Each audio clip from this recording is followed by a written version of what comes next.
that mat.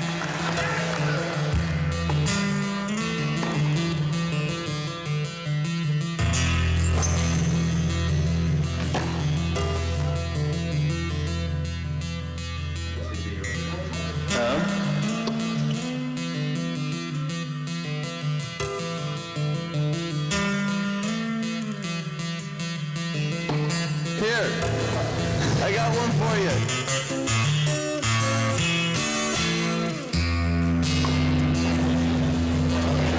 Some Germans are here.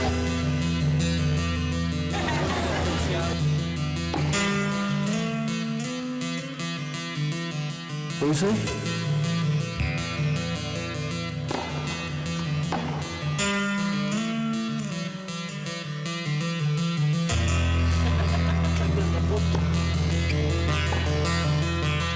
November 2003, and for the top 8 tennis players in the world, there's only one place to be. Welcome to the Tennis Masters Cup.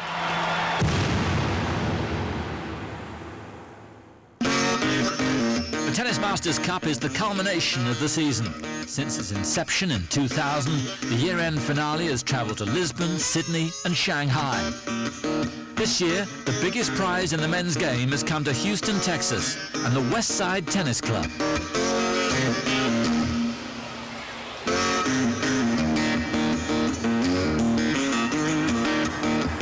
And it seems the guys are arriving in reverse order. Last man in, the current world number 1, Andy Roddick.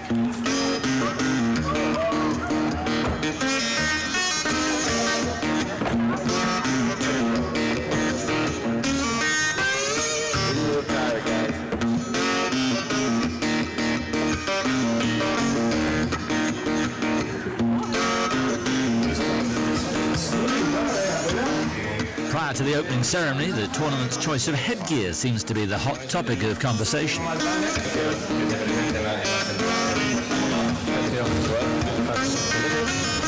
me try the other one again. No, we'll just leave it here and then we'll see. Here, I got one for you. I wonder if 8 players said we're not wearing it if we can avoid it. Do I deserve this, Weller? You know, I'm not a fan, but when in Rome... I try to be here early and come anywhere. The players are divided into 2 groups of 4 for the round-robin stages. The top 2 from each group would advance to the semi-finals. And there are no easy matches when your opponent is one of the best 8 players in the world. Mark Philippoussis, the world number 9, is here as an alternate in case of injury or illness. First reserve.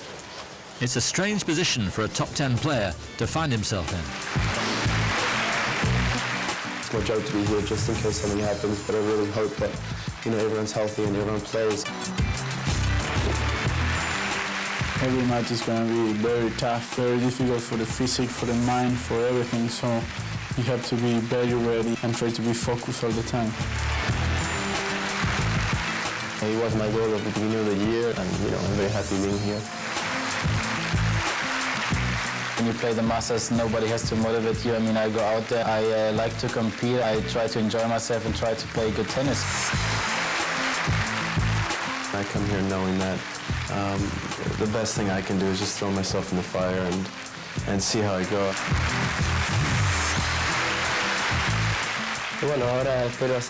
I hope I'm going to have a great tournament and really fulfill this dream I have.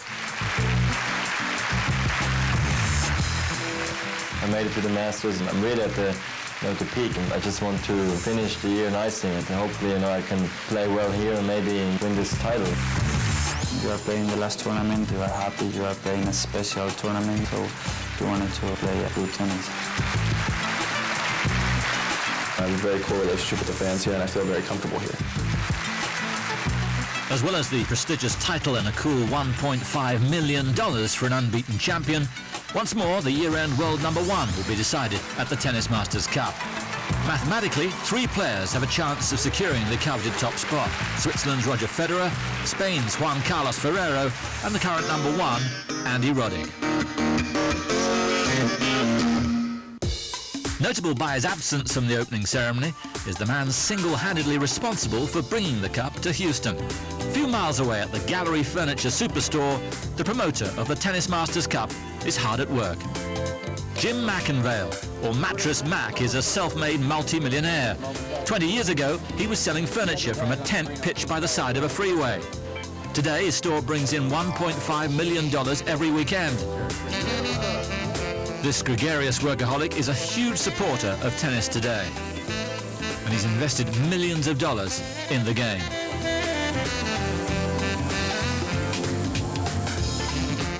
I spent more time at furniture stores the last 22 years than anybody alive. I'm always on the ground floor because I want to talk to the customers, you know, and they come up and tell you that your prices suck. No, your prices are good. Either way, you got to know. Late to bed, early to rise, work like hell, and advertise. Part of my mission in life, if you will, is to market this game and market these boys as the greatest athletes in the world, which is what they are, and that's what I do every day. That's why I'm out here working on Sunday. I'm trying to pay for it. I'm telling you the truth. Am I nervous? Yes. Do I owe a lot of money? Yes. Do I borrow money? No. Do I have to pay it back? Yes. When? Right now. That'll make you get up in the morning and work. You got it, Mac's not your conventional type of guy. 8 years ago, he and his wife Linda bought the Westside Tennis Club, rebuilt it from scratch, and secured the Tennis Masters Cup for Houston. New to the world of tennis, the question is, can he do for the sport what he's done for furniture? Mac knows his customers well. A sellout crowd of 8,000 has arrived for the first night match of the tournament. And what a mouth-watering prospect. World number 3, Roger Federer, up against number 5, Agassi.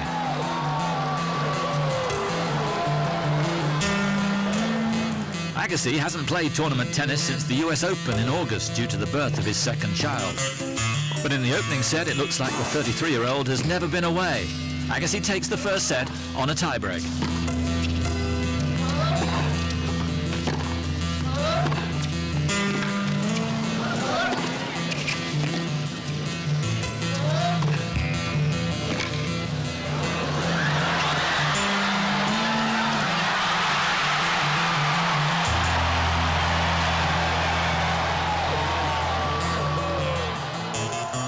Federer is without doubt the most naturally gifted player on tour, and it looks as if the 22-year-old has finally answered questions about his perceived mental fragility, having won 6 titles this year, including his first Grand Slam at Wimbledon. He takes the second set 6-3 and sends the match into a deciding set. It's turning into a classic.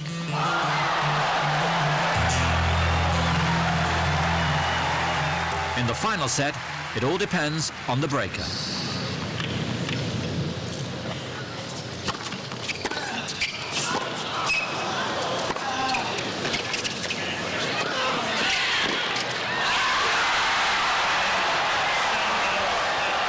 I was really trying everything to come back in the match after losing that first set tiebreaker, and in the end, you know, by saving 2 match points, kind of forget that I actually served for the match, which is good. And yeah, it's my first time I beat Andre, and it's definitely something special.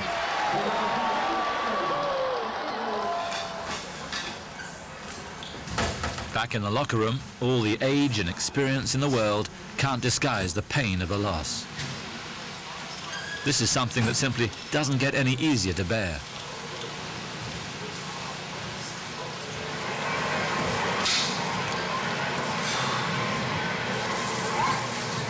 You go out there, you work hard, you know, you're shooting for spectacular things and coming so close. So it's disappointing. But you know, in sports, it can be cruel, but it's always fair because you know 2 guys are out there and one guy gets to win and one guy has to lose. So you know, I just have to suck it up and move on. While Agassi regroups in the hotel, Carlos Moya is undergoing preparations for his opening match. Their importance can't be underestimated. After becoming world number 1 in '99, the Spaniard was diagnosed with a stress fracture of his lower back. A slide down the rankings followed close behind, but right now, he's back to his best. I had a very tough day today to practice 2 hours, and surfing is hard for my back, so it helps to relax my muscles and be ready for tomorrow. I'm not 20 years old anymore, so I had a bad injury like 5 years ago, So now I take more care of my body. 27 years old is a good age for tennis, so I'm as good as I was before, but now I take more care of my body. Moya's masseur will need to have done the trick as his first opponent looks ominously relaxed during his pre-match practice session. Introducing 21-year-old Andy Roddick, US Open champion, world #1, All-American hero. 6 months ago he teamed up with his coach Brad Gilbert. 3 months later he won at Flushing Meadow. The much talked about potential finally fulfilled. It's just been an absolute whirlwind, you know, even this summer and then after the Open especially, and you know, it's definitely something I'm still trying to get used to, but that stuff kind of goes away if you don't win tennis matches, so that's my priority. It's still a little weird for me, you know, to kind of, you know, because I'm used to a little bit of tennis tournaments and stuff, but now it's, you know, pretty much everywhere I go, so it's definitely taking some getting used to, but you know, I guess it goes with the territory. I'm just going to try and enjoy my last couple days on the court this year, and you know, just go out and fight.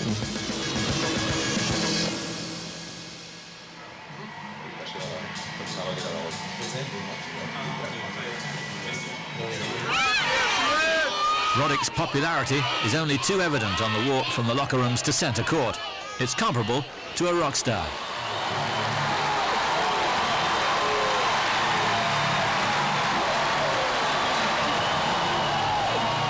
One man who's witnessed the rise of Roddick firsthand is ESPN broadcaster and current US Davis Cup captain, Patrick McEnroe.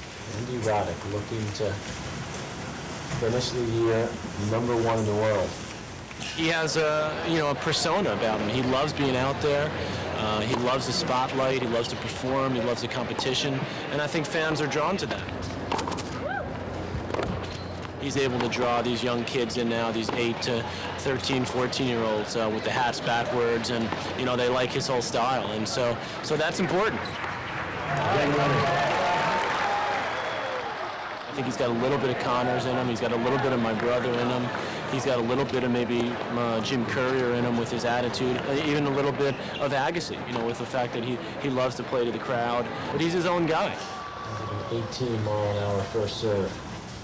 In 20 years, people are going to be comparing young players coming up. Is he like Andy Roddick? And so he's sort of making his own way and making his own personality, and he's very strong-willed in that way. As expected, Roddick takes the first set, but only after a tiebreak.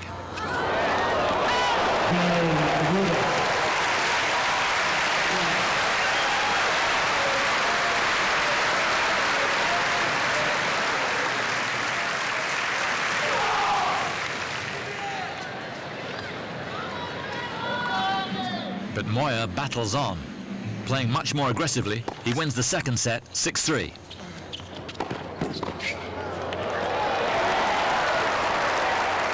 Roddick's rise to #1 appears to have taken its toll. At this stage of the season, he's running on almost empty, and he knows it. And so does his older brother, John. A top college player, John does his best to give support and advice.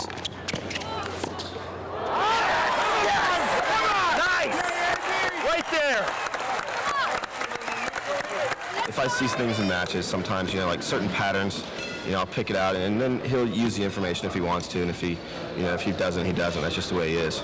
You know, sometimes he'll try to prove you wrong, too, or most of the time he will, so he'll do it opposite. And he's just very hard-headed that way, but that's part of what makes him good. You know, he's competitive in everything that he does. So, you know, as far as the advice goes, you have to pick and choose your battles with him. Right here. With girlfriend Mandy Moore, friends and family vocal every step of the way, Roddick digs deep in the third. Great serve, great serve. One more, come on. He closes out the match with his 14th ace, taking the decider 6-3. Great job.